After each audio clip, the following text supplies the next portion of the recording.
I am Walt Whitman, an American poet, celebrating the soul of our nation through verse and spirit. Walt হুইটম্যানের জীবন এবং কর্ম। Walt Whitman 1819 সালের 31 মে long আইল্যান্ডের West চিল নামক স্থানের একটি ছোট খামার বাড়িতে জন্মগ্রহণ করেন। তার পিতা ওয়াল্টার ও মা লুইসা ভন ভেলসর শিক্ষিত ছিলেন।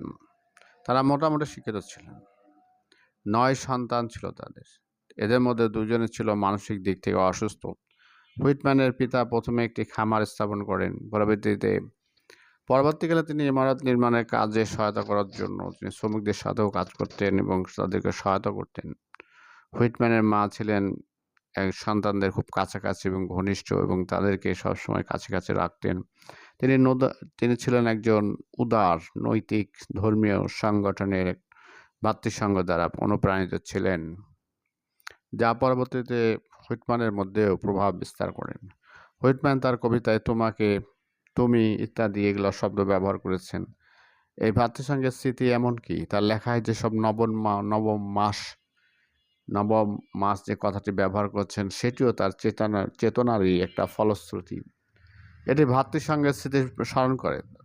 ছোটবেলায় লং আইল্যান্ডের ছোট খামার, তার প্রতিবেশী ব্রুকলিন শহর তার কাছে ছিল অভিন্ন হৃদয় বন্ধুর মতো। সে তার সেই শহরকে খুব ভালোবাসত এবং ব্রুকলিন নিয়েই তিনি কবিতা লিখেছেন, ক্রসিং ব্রুকলিন ফেরি, এবং তিনি আরও কবিতা লিখেছেন, দেয়ার ওয়াজ চাইল্ড ওয়েন্ট ফোর্থ এবং লিভস অফ গ্রাস। এবং এই হুইটম্যান যুবককে যথেষ্ট প্রভাব ফেলেছে শহরটা। গৃহস্থ জীবন, তার ব্যবস্থা, বাপ মা, পরিবার পরিজনের যে ছবি, সেগুলো তার কাছে স্পষ্ট করে তোলে। একজন সমালোচকের মতে এই টকবকে তরুণ কেমন যেন একটু অলস এবং সর্বদা স্বপ্নের ঘরে থাকে, সর্বদাই স্বপ্ন দেখে, স্বপ্নের জগতে নিমগ্ন থাকে। তার প্রকৃতি তার ভালো লাগে। সে ট্রাভেলিংকে ঘুরে বেড়াতে ভবঘুরে এই ধরনের, এবং কখনো অফিসের বেয়ারা, কখনো বা চা বাগানোর সহকারী বালক হিসেবে কাজ করেন। তিনি গ্রাম্য পাঠশালায় শিক্ষকতাও করেছেন।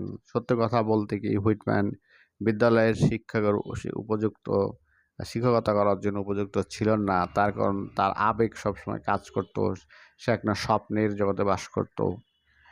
এবং তারপরে 17 বছর বয়সে তিনি সাংবাদিকতাকে পেশা হিসেবে গ্রহণ করেন। হুইটম্যান বিভিন্ন ধরনের পত্রপত্রিকায় কাজ করেন। এই সময় তিনি তার লিভস অফ গ্রাস কবিতাটি লেখেন এবং 17 বছর বয়সে তিনি ব্রুকলিন ডেইলি ইগল পত্রিকার সম্পাদক নিযুক্ত হন।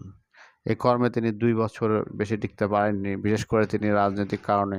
তিনি ছিলেন মূলত একজন গণতন্ত্রকামী লোক এবং গণতন্ত্রে বিশ্বাস করতেন। পত্রিকার কাজ শেষে তিনি আমেরিকার আরও ব্যাপকভাবে পর্যবেক্ষণ করার সুযোগ পান। এই সময় তার সঙ্গীতকে তা আরও প্রাণবন্ত করে তোলে। মাঝে মধ্যে হুইটম্যানের উদ্দেশ্যহীনভাবে এখানে সেখানে ঘুরে বেড়াতেন, যত্রতত্র ঘুরে বেড়াতেন, প্রকৃতির মাঝে ঘুরে বেড়াতেন এবং প্রকৃতিকে ভালোবাসতেন। বিনা কারণে তিনি খেয়া নৌকায় নদী পার হতেন। তিনি তার ছোট ভাই জোসেফের সাথে একবার ট্রেন জার্নি করেন এবং বাল্টিমোর থেকে লাম্বর অবধি ভ্রমণ করেন। Thank you very much.